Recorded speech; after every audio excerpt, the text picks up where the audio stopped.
दोस्तों हम आज के वीडियो में देखने वाले हैं कि हम किसी फिक्चर की डायलिंग किस तरह से करते हैं और सेकंड थिंग है कि फिक्चर का हम कॉर्नर का वर्क ऑफसेट कैसे लेते हैं, ये हम सीखने वाले हैं। तो अभी मैंने पहले डायलिंग स्टार्ट की है। तो अभी मैंने डायल के ऊपर पूरा प्रेशर 0 किया है और प्रेशर 0 करके मैं चेक कर रहा हूँ कि हमारा डायलिंग कितने में है। पहले मैंने अंदाज से डायल किया था तो थोड़ा ज़्यादा था, तो मैं ठोक के थोड़ा उसे सीधा करने का प्रयास किया। अब मैंने क्या किया है, थोड़ा सीधा होने के बाद में अब मैं क्या कर रहा हूँ, डायल से डायलिंग करने का प्रयास कर रहा हूँ। तो यहाँ पे थोड़ा प्रेशर ज़्यादा दिखाई दे रहा है मुझे, तो मैं फिर भी अपना डायल आखिर तक लेके जाता हूँ और बाद में मैं इसे थोड़ा ठोक के सीधा करने का प्रयास करूँगा। तो आप देख सकते हैं यहाँ पे प्रेशर ज़्यादा है। तो अभी हम क्या करेंगे, स्ट्राइकर की मदद से हम इसे थोड़ा ठोकेंगे। ओके, तो प्रेशर अभी यहाँ पे ड्रॉप किया है। तो अभी यहाँ पे थोड़ा ठोकना है मुझे पहले। तो ये मैंने अभी स्ट्राइकर लिया है, स्ट्राइकर की हेल्प से मैं यहाँ पे ठोक रहा हूँ। तो अभी ठोकने के बाद यहाँ पे आप देख सकते हैं कि मैंने दोबारा मुझे क्या करना है, यहाँ पे 0 करना है। तो दोबारा 0 करने के बाद मैं और चेक करूँगा। अभी यहाँ पे देखिए 0 आप देख सकते हो। अभी मैं यही लाइन से सीधा जाके डायलिंग करते हुए मैं चेक करते जाऊँगा यहाँ से। देखिए अभी 0 ही है, अभी -0.5 दिखाई दे रहा है आपको, -0.1 तक आ रहा है, -0.2 तक भी गया है। मतलब इधर प्रेशर हमारा ड्रॉप होते जा रहा है। तो आप देख सकते हैं यहाँ पे प्रेशर ड्रॉप मतलब अभी अलाइनमेंट प्रॉपर नहीं हुई है। हम आखिर तक जाएंगे और एक बार और पीछे से हम ठोकेंगे स्ट्राइकर की मदद से। तो अभी हम पीछे जा रहे हैं। अभी देखो यहाँ पे आ चुका हूँ मैंने थोड़ा ठोक के यहाँ पे भी प्रेशर 0 किया है।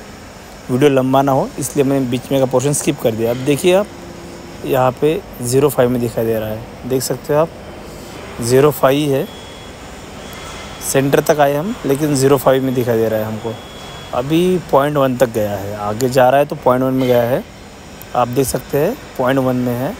तो हम इसे थोड़ा ठोकना पड़ेगा, हल्के से ठोकना पड़ेगा थोड़ा।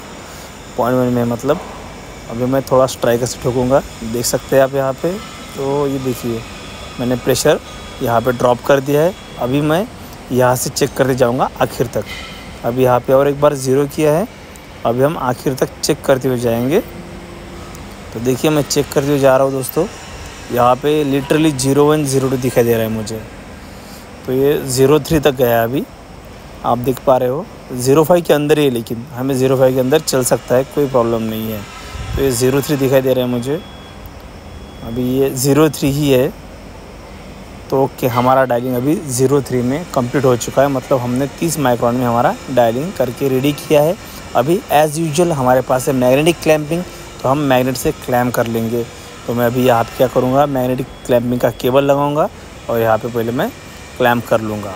तो आप देख सकते हो अभी मैंने होल्डर में लगाया हमारा एंड मिल जो डायमीटर 8 का है। अभी हम एंड मिल की मदद से क्या करेंगे, कॉर्नर का वर्क ऑफसेट लेंगे। तो देखिए मैं यहाँ पे एंड मिल लगा रहा हूँ हमारे VMC मशीन के अंदर। तो VMC मशीन के अंदर एंड मिल लगा के मैं क्या करूँगा, कॉर्नर को टच करूँगा।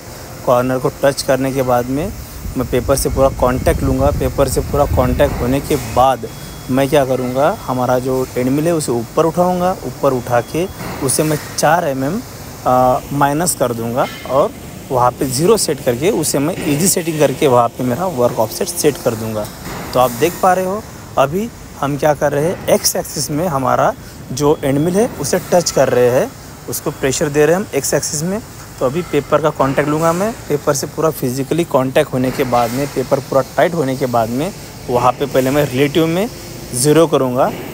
अभी आपको दिखा रहा हूँ मैं, आपको चलते समझ में आ जाएगा। देख सकते हैं आप यहाँ पे मैंने क्या किया है, पेपर से पूरा टाइट होने तक प्रेशर दिया है, पूरा कांटेक्ट लिया है। अभी पेपर यहाँ पे पूरा टाइट होने के बाद में मैंने क्या किया, पेपर निकाल लिया है और अभी मैं जाऊँगा पैनल के ऊपर। तो पैनल पे पहले मैं करूँगा X को 0, देखिए 0 किया है। अभी मैं लूँगा कटर को ऊपर। तो ये पूरी प्रोसेस होती है दोस्तों। कटर को लूँगा ऊपर, कटर डायमीटर 8 का है तो मैं 4 mm माइनस कर दूँगा। 4 mm में ट्रैवल करूँगा माइनस साइड में, देखिए। तो ये मैंने किया 4 mm माइनस में ट्रैवल। अभी यहाँ पे 0 करूँगा। यहाँ पे 0 करने के बाद में मैं क्या करूँगा, वर्क ऑफसेट में जाऊँगा। आप देख सकते हैं 54 में आया हूँ मैं यहाँ पे और यहाँ पे करूँगा मैं इजी सेटिंग। ये की मैंने इजी सेटिंग। तो ये हो चुका है हमारा X का वर्क ऑफसेट सेव। तो अभी सेम इसी तरह से हमें करना है Y का वर्क ऑफसेट सेट। तो इससे हमें क्या होगा, एज का वर्क ऑफसेट मिलेगा और हम कॉर्नर का वर्क ऑफसेट लेके बाकी का काम कर सकेंगे। तो अभी देखिए मैं वाई एक्सिस में आ चुका हूँ। अभी वाई में भी मैं प्रेशर दूंगा। वाई में प्रेशर देने के बाद में मैं वहाँ पे पूरा पेपर से कांटेक्ट लूँगा। पेपर से कांटेक्ट लेने के बाद देखिए यहाँ पे मैं क्या करूँगा, सेम प्रोसीजर रिपीट करूँगा जो मैंने की थी एक्स एक्सिस के लिए। तो अभी यहाँ पे पेपर पूरा टाइट हो रहा है। पेपर जैसे टाइट होता है, पेपर जैसे फटता है, मैं क्या करूँगा वहाँ पे y0 कर लूँगा। तो यहाँ पे पेपर टाइट हो चुका है, पेपर फट चुका है। अभी आऊँगा मैं मशीन के पैनल के ऊपर। तो मशीन के पैनल के ऊपर आने के बाद मैं करूँगा y को 0। देखिए अभी y को करूँगा 0, तो 0 हो चुका है y। अभी z को हम लेंगे ऊपर, z ऊपर लिया है और अभी 4 mm हम ट्रैवल करेंगे प्लस साइड में। तो अभी हम जा रहे हैं प्लस साइड में 4 mm ट्रैवल करते हुए। ये देखिए यहाँ पे 3.994 4.0। तो अभी हमने 4 mm ट्रैवल करके अभी उसको किया है 0। अभी जाएंगे हम वर्क ऑफसेट में और वाई को करेंगे इजी सेटिंग, मतलब वाई का वर्क ऑफसेट हम सेट कर लेंगे। तो दोस्तों इस तरह से हमने आज डायलिंग सीखा है और हमने वर्क ऑफसेट लेना भी सीखा है। अगर आपको वीडियो अच्छा लगा तो वीडियो को लाइक कीजिए, अपने चैनल को सब्सक्राइब कीजिए और आपके दोस्तों को वीडियो शेयर कीजिए। Thank you.